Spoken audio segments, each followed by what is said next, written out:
Pues ya estamos aquí de regreso en el foro para nuestro análisis en perspectiva. Como sabe, estamos hablando de sismos, de terremotos, de temblores. Para empezar, vamos a ver unos datos con Paulina.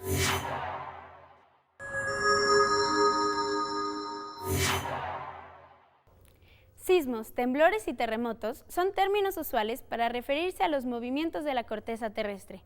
Estos son producidos como consecuencia de la liberación repentina de energía en el interior de la Tierra y se propagan en forma de ondas, son de corta duración e intensidad variable.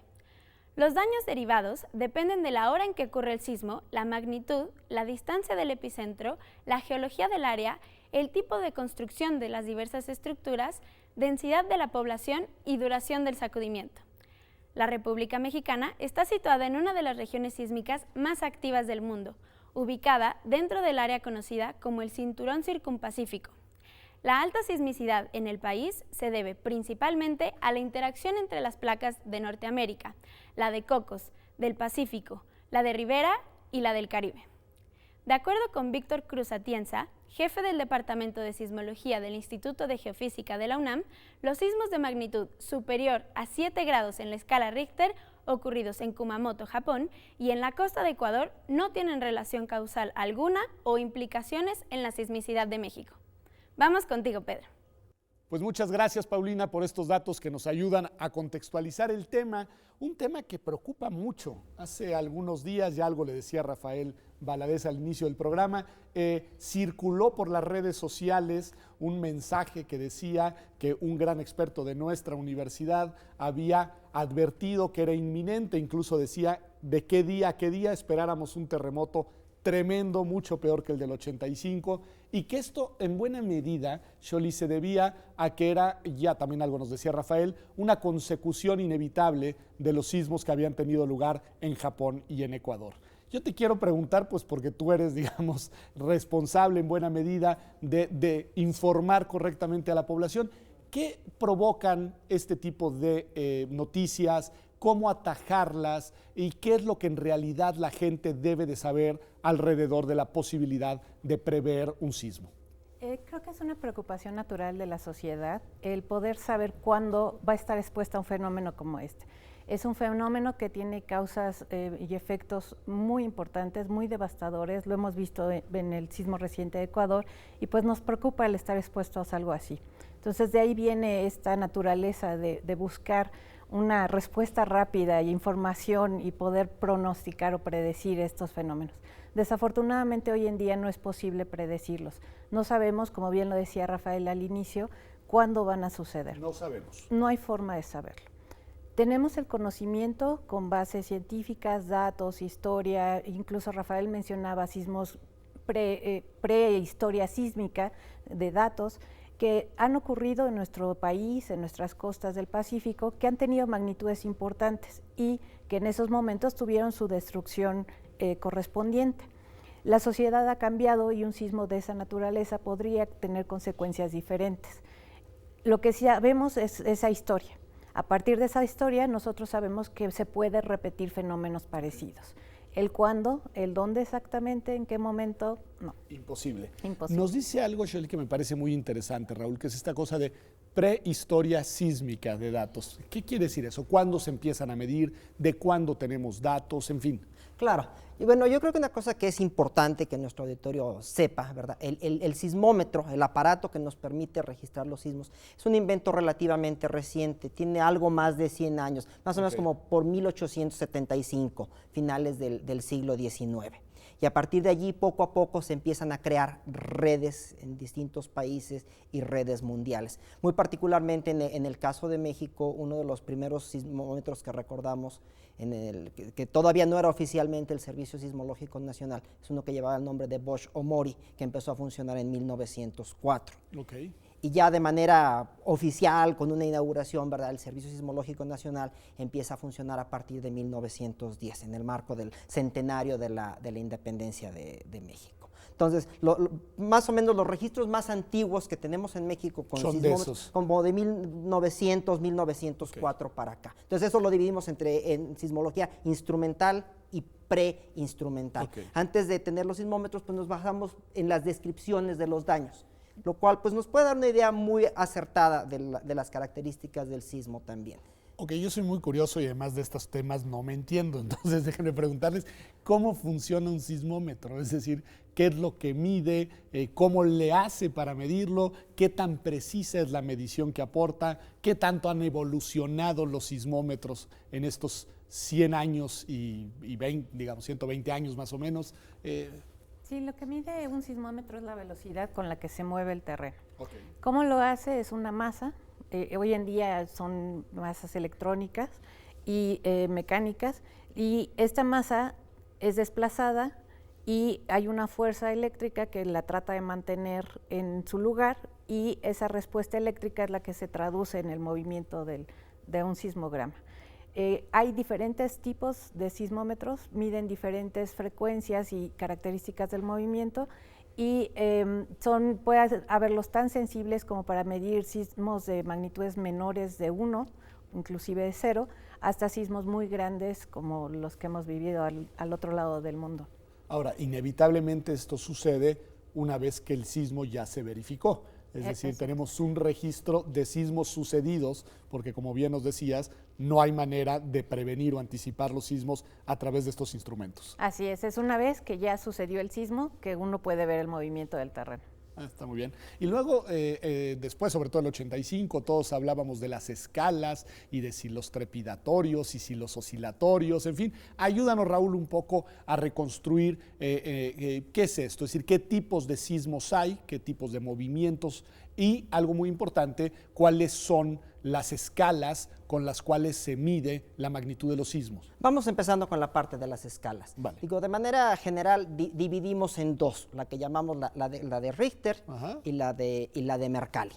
La de Richter, que tiene ciertas variantes, esencialmente es un número único asociado con un sismo en particular. Esencialmente nos dice el tamaño del sismo o la cantidad de energía que ese sismo está liberando. Entonces, bueno, pues entre más grande sea el número en la escala, ¿verdad? Pues será un sismo más grande. Eso es independiente de, por decir, si el sismo ocurre en Japón y nosotros no lo sentimos en México. El sismo que ocurrió recientemente, el más grande en Japón, tuvo una magnitud de 7. Entonces, a ver, ayúdame, me detengo un segundo. En esta escala de Richter, ¿cuáles son, digamos, los números? Es decir, es importante, de 0 nos decía Scholli, pero hasta... Es importante que la gente sepa, esta escala no tiene ni un límite inferior ni un límite superior. Cuando Richter la diseñó alrededor de 1935, lo que él dijo es: vamos a utilizar números que sean fáciles para la gente de emplear, esencialmente. Entonces, para darnos una idea, por decir, podemos incluso tener sismos de magnitud negativa. Si yo tengo una mesa, pongo un ladrillo encima de la mesa y lo tiro, la energía que va a liberar al momento que golpea el piso sería equivalente a un sismo de magnitud -2. Y por otro lado, el sismo más grande que hemos registrado hasta ahorita en el mundo, de 1900 para acá, ocurrió en Chile en 1960 y fue un sismo de magnitud 9.5. 9.5 es lo más alto. Es lo más alto que hemos medido, ahora, ¿verdad? Digo, no tenemos razones para creer que pueda haber más grandes, pero bueno, en su momento tampoco teníamos razones para creer que íbamos a tener este sismo de magnitud 9.5, ¿no? Entonces parece poco probable que haya sismos más grandes, pero bueno, tampoco nos atreveríamos a decir que no, ¿verdad? Me encanta la prudencia y cautela de los científicos, que nos causa mucha angustia al resto de los mortales. Hablamos de Ritter y decía también la escala de Mercalli. ¿Esta qué es? Así es, la escala de Mercalli lo que mide es la intensidad y es un reflejo del movimiento del suelo. Entonces, mientras más movimiento haya, más fuerte sea más efectos se tengan, pues más alta será esa escala. Esta escala va de 1 a 12 y se utiliza números romanos. 12 es destrucción total del lugar, ¿no? Y mientras que 1 ni siquiera lo percibe la gente. Aproximadamente entre 3 y 5 es una percepción moderada, un 6 ya es una percepción más fuerte. ¿Y suele utilizarse más alguna de las dos escalas? Son dos cosas completamente diferentes. ¿Completamente diferentes? Sí, el símil es un foco es de 100 watts, no importa si lo vemos cerca o lejos, eso sería el equivalente a la magnitud del sismo, que me está reflejando el tamaño del sismo, la energía liberada por el sismo.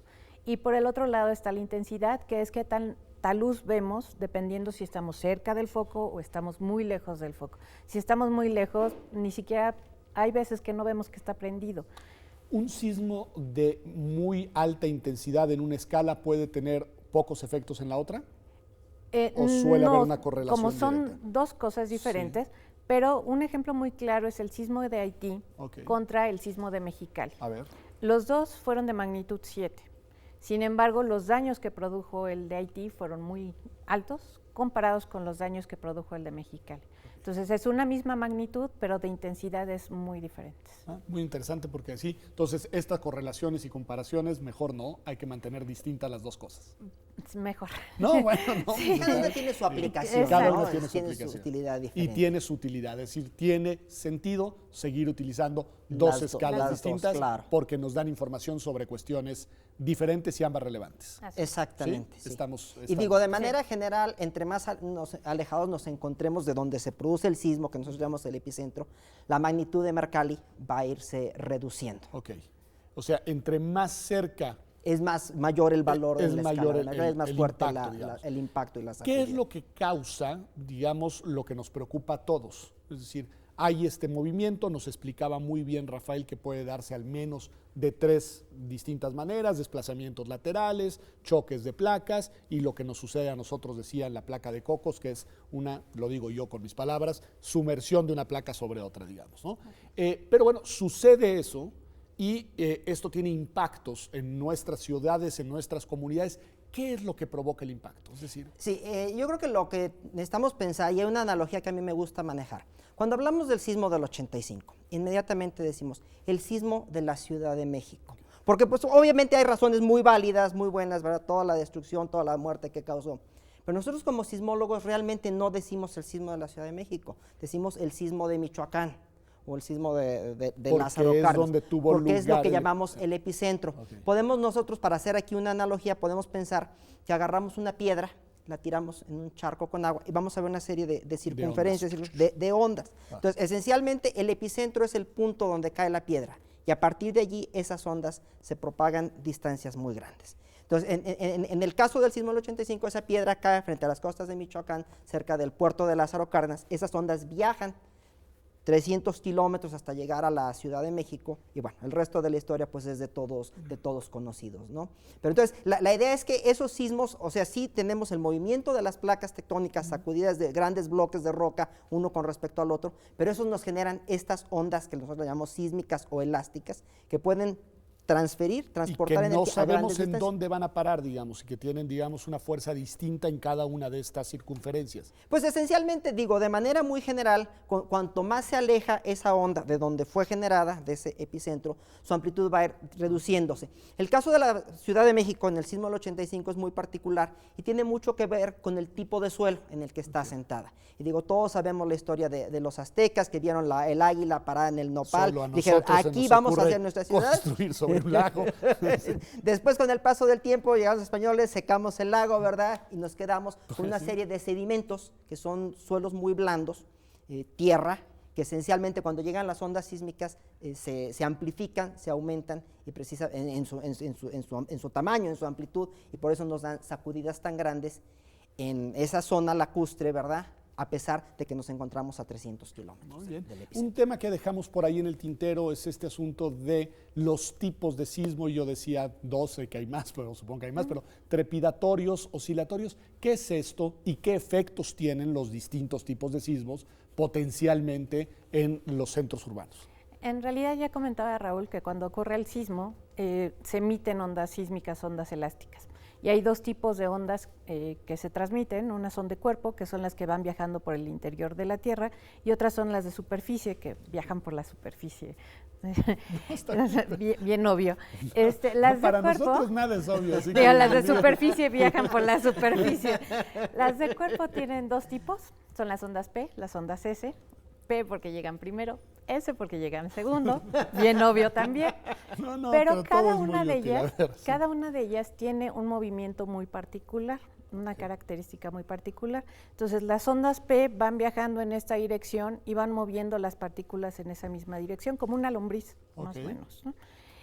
Las ondas S viajan en esta dirección, pero van moviéndose en dirección perpendicular, como una serpiente. Y las ondas de superficie igual tienen movimientos muy particulares. Una va viajando de esta manera, ¿no? Okay. Y otra va viajando de esta manera. Entonces, al nosotros estar en la superficie, si recibimos una onda que viene de abajo y tiene este movimiento, pues vamos a sentir un movimiento trepidatorio. Si tenemos algo que se está moviendo de esta manera, pues vamos a sentir algo oscilatorio. Entonces, no es que haya sismos trepidatorios u oscilatorios. Todos los sismos provocan todos estos tipos de ondas que pueden provocar movimientos trepidatorios u oscilatorios. Depende mucho qué tan lejos nos encontremos del epicentro, cuál es la onda que vamos a sentir con mayor característica, o también si nos encontramos en edificios o en la superficie, también va a ser diferente la onda o el movimiento que nosotros sintamos. Entonces, en realidad, todos los sismos tienen este tipo, los dos tipos de movimientos. ¿Y un efecto puede ser mayor que el otro, digamos, en distintos sismos? El efecto puede ser diferente, okay, pensando en las infraestructuras, las edificaciones. Es cierto que están construidas para resistir mejor un movimiento vertical que un movimiento horizontal. Entonces, por eso es que un tipo de movimiento puede ser con mayores efectos que el otro. Perfecto. Yo en el segundo bloque, tenemos todavía algún minuto por acá y después iremos a un corte, y volveremos. Les quiero preguntar ya esta dimensión, digamos, más de los efectos, de la prevención, de lo social, etcétera, que creo que también es muy relevante y nos interesa a todos. Pero antes, y ya acercándonos en esa dirección, Raúl, ustedes me han ayudado a entender que no se puede prevenir, que no se puede anticipar un sismo, que nosotros no podemos evitarlo, tiene lugar pues ahora sí que esferas que los seres humanos no controlamos, y me han ayudado también a entender cuáles son las maneras en las cuales se van, digamos, desencadenando los efectos del movimiento telúrico.